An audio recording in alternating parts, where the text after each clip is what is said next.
Bạn có bao giờ cảm thấy mình quên đi quá nhiều thứ dù chỉ vừa mới xảy ra? Từ việc nhớ tên một người bạn vừa gặp, ghi nhớ những công việc cần làm trong ngày, đến việc cố nhớ lại chi tiết của một cuộc trò chuyện quan trọng, tất cả như thể biến mất khỏi trí nhớ của bạn. Việc quên đi nhanh chóng không chỉ gây phiền toái mà còn tác động trực tiếp đến cuộc sống cá nhân và sự nghiệp của chúng ta.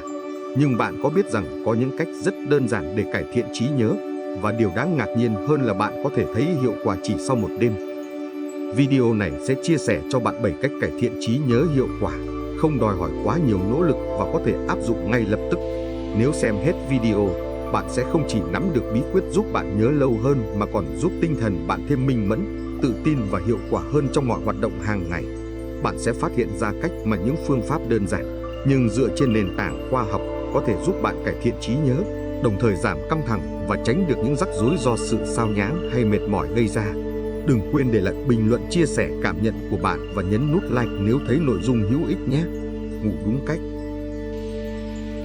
Giấc ngủ là thần dược tự nhiên cho não bộ, đặc biệt là trong việc củng cố và lưu trữ thông tin. Khi chúng ta ngủ, não bộ sẽ xử lý và sắp xếp lại các thông tin đã tiếp nhận trong suốt ngày dài. Một giấc ngủ chất lượng cao không chỉ giúp chúng ta cảm thấy tỉnh táo vào ngày hôm sau mà còn giúp tăng cường trí nhớ. Theo các nghiên cứu khoa học, ngủ từ 7 đến 8 tiếng mỗi đêm là khoảng thời gian lý tưởng cho não bộ để có thể thực hiện đầy đủ quá trình lưu trữ thông tin. Tuy nhiên, chất lượng giấc ngủ còn quan trọng hơn cả số lượng. Ngay cả khi ngủ đủ 8 tiếng nhưng giấc ngủ không sâu, bạn vẫn có thể gặp vấn đề về trí nhớ. Để có giấc ngủ sâu, hãy cố gắng thiết lập một thói quen đi ngủ và thức dậy vào cùng 1 giờ mỗi ngày, kể cả vào cuối tuần. Điều này giúp cơ thể hình thành nhịp sinh học ổn định, hỗ trợ não bộ hoạt động hiệu quả hơn. Ngoài ra, hãy hạn chế sử dụng các thiết bị điện tử ít nhất 1 giờ trước khi ngủ để tránh ảnh hưởng của ánh sáng xanh làm gián đoạn giấc ngủ. Cách này không chỉ giúp cải thiện trí nhớ mà còn mang lại sức khỏe tốt hơn về mặt tổng thể. Khi não bộ được nghỉ ngơi đầy đủ, bạn sẽ thấy rằng mình có thể ghi nhớ các thông tin rõ ràng và dễ dàng hơn. Tập thể dục ngắn trước khi đi ngủ. Tập thể dục có tác động lớn đến sức khỏe của não bộ, đặc biệt là khi bạn tập một số động tác nhẹ nhàng trước khi đi ngủ. Tập thể dục không chỉ giúp cải thiện lưu thông máu mà còn cung cấp nhiều dưỡng chất và oxy hơn cho não bộ, từ đó giúp bạn ghi nhớ thông tin hiệu quả hơn. Đối với những người mới bắt đầu, không cần phải tập những bài tập cường độ cao. Chỉ cần 10 đến 15 phút yoga hoặc vài động tác căng cơ đơn giản là đủ.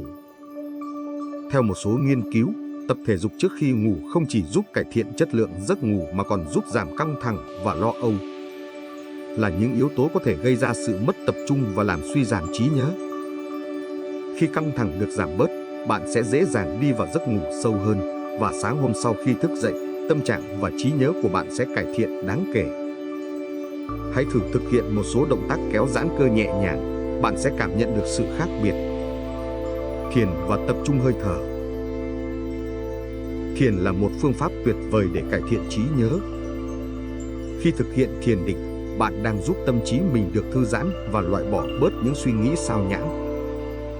Chỉ cần dành 5 đến 10 phút mỗi tối để ngồi thiền và tập trung vào hơi thở là đủ để não bộ bạn thư giãn, giảm căng thẳng và cải thiện khả năng ghi nhớ. Khi thiền, não bộ sẽ dần kích hoạt khu vực hippocampus, trung tâm ghi nhớ của não. Việc tập trung vào hơi thở giúp bạn cải thiện sự chú ý, và khi khả năng tập trung tốt hơn, bạn sẽ ghi nhớ được thông tin dễ dàng hơn. Đặc biệt, thiền không chỉ giúp bạn tăng cường trí nhớ mà còn giúp duy trì trạng thái tinh thần tĩnh lặng và sáng suốt. Điều này rất quan trọng trong việc giữ bình tĩnh và giải quyết các vấn đề hàng ngày. Hãy thử thực hiện một vài bài thiền cơ bản trước khi đi ngủ. Bạn sẽ thấy khả năng nhớ và tư duy sáng tạo của mình cải thiện rõ rệt. Đối với người mới bắt đầu, bạn có thể tìm đến các ứng dụng hướng dẫn thiền như Headspace, Calm hoặc các video hướng dẫn trên YouTube để bắt đầu hành trình cải thiện trí nhớ qua thiền định. Đọc hoặc ôn lại thông tin trước khi ngủ. Nếu bạn đang muốn ghi nhớ một thông tin quan trọng, hãy ôn lại nó trước khi đi ngủ.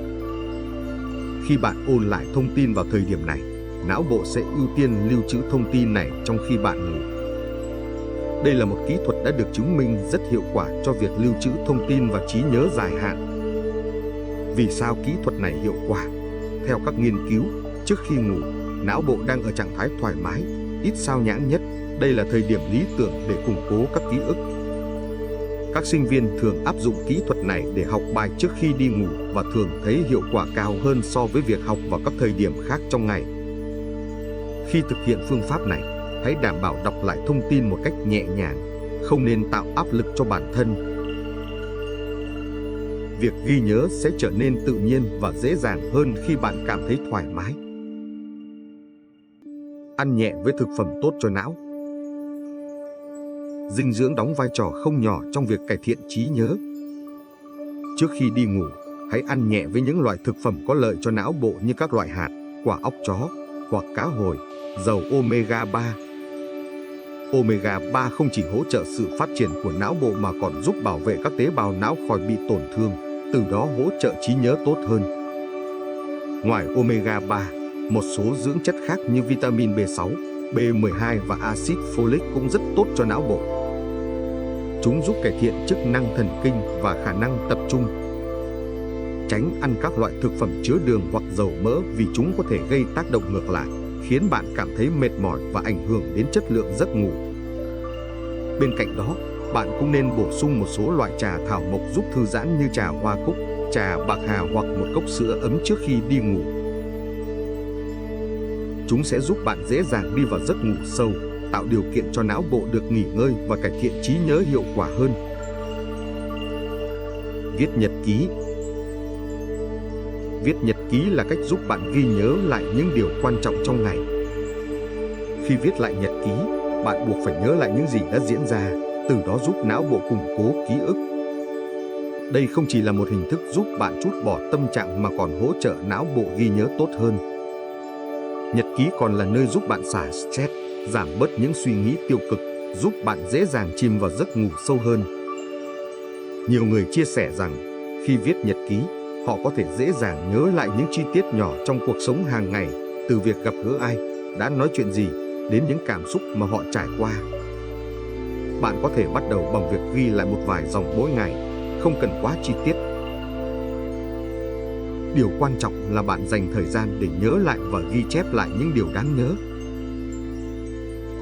Hạn chế sử dụng các thiết bị điện tử trước khi ngủ. Ánh sáng xanh từ màn hình điện thoại, máy tính bảng hoặc laptop là một trong những yếu tố làm giảm chất lượng giấc ngủ của chúng ta. Ánh sáng xanh này có bước sóng tương tự ánh sáng ban ngày và khiến não bộ hiểu nhầm rằng vẫn còn là ban ngày, từ đó hạn chế việc sản xuất melatonin, một hormone quan trọng giúp điều chỉnh giấc ngủ. Khi melatonin bị ức chế, cơ thể sẽ khó đi vào trạng thái thư giãn và chuẩn bị cho giấc ngủ sâu. Khoa học đã chứng minh rằng giấc ngủ sâu là lúc mà não bộ thực hiện quá trình tái cấu trúc ký ức, chuyển đổi những gì chúng ta đã học và trải qua trong ngày vào bộ nhớ dài hạn. Nếu chất lượng giấc ngủ kém, quá trình này sẽ bị gián đoạn, khiến khả năng ghi nhớ và tập trung giảm sút rõ rệt. Vì vậy, việc hạn chế sử dụng các thiết bị điện tử trước khi ngủ không chỉ giúp cải thiện giấc ngủ mà còn giúp tăng cường khả năng ghi nhớ. Để tạo thói quen tốt, bạn có thể đặt một giới hạn rõ ràng về thời gian sử dụng thiết bị điện tử vào buổi tối. Khoảng 1 giờ trước khi đi ngủ, hãy cố gắng tắt điện thoại, máy tính bảng và các thiết bị khác. Thay vào đó, bạn có thể dành thời gian để thư giãn, đọc sách hoặc thực hành các kỹ thuật như thiền hoặc viết nhật ký. Những hoạt động này không chỉ giúp bạn thư giãn mà còn chuẩn bị cho một giấc ngủ sâu và chất lượng hơn. Nếu bạn cảm thấy khó thực hiện việc này ngay lập tức, có thể thử điều chỉnh từng chút một. Đầu tiên, hãy giảm bớt thời gian sử dụng thiết bị khoảng 15 phút mỗi đêm và từ từ tăng dần lên cho đến khi bạn có thể duy trì 1 giờ tách biệt khỏi công nghệ trước khi ngủ. Điều này có thể giúp cơ thể dễ dàng thích nghi và tạo thành thói quen mới. Ngoài ra, nếu bạn cần sử dụng điện thoại hoặc máy tính trước khi ngủ, hãy bật chế độ Night Shift hoặc Night Mode để giảm bớt ánh sáng xanh từ màn hình. Một số ứng dụng cũng cho phép điều chỉnh ánh sáng sang tông màu ấm vào buổi tối, giúp giảm bớt tác động tiêu cực đến giấc ngủ. Cuối cùng, việc tạo môi trường ngủ tốt cũng đóng vai trò quan trọng. Hãy cố gắng tắt đèn hoặc giảm ánh sáng trong phòng, giữ không gian yên tĩnh và đảm bảo nhiệt độ thoải mái. Khi không còn sự sao nhãng từ các thiết bị điện tử và bạn có một không gian lý tưởng, não bộ dễ dàng thư giãn, giúp cải thiện chất lượng giấc ngủ và từ đó tăng cường khả năng ghi nhớ hiệu quả hơn. Cải thiện trí nhớ không phải là điều xảy ra trong một sớm một chiều, mà là một hành trình yêu cầu sự kiên trì và nhẫn nại. Tuy nhiên, những phương pháp đơn giản và dễ thực hiện mà chúng ta đã thảo luận như điều chỉnh giấc ngủ, tập thể dục, thiền định và tham gia các hoạt động kích thích não bộ có thể mang lại kết quả tích cực đáng kinh ngạc chỉ sau một đêm. Những thói quen này không chỉ giúp bạn tăng cường khả năng ghi nhớ mà còn góp phần cải thiện khả năng tập trung, nâng cao chất lượng cuộc sống. Nếu áp dụng một cách đều đặn, bạn sẽ thấy khả năng ghi nhớ của mình được nâng cao rõ rệt, đồng thời tinh thần trở nên minh mẫn và sẵn sàng đón nhận những thử thách mới trong công việc và học tập. Đừng quên rằng, trí nhớ là một phần quan trọng của trí tuệ và sự sáng tạo, và việc rèn luyện trí nhớ không chỉ giúp bạn nhớ tốt hơn mà còn làm tăng khả năng kết nối ý tưởng, từ đó thúc đẩy khả năng sáng tạo. Nếu bạn thấy những phương pháp này hữu ích, hãy để lại bình luận chia sẻ cảm nhận của bạn và đừng quên nhấn nút like để ủng hộ kênh. Chúc bạn thành công trong việc cải thiện trí nhớ và luôn duy trì được sự minh mẫn, sáng tạo trong cuộc sống hàng ngày.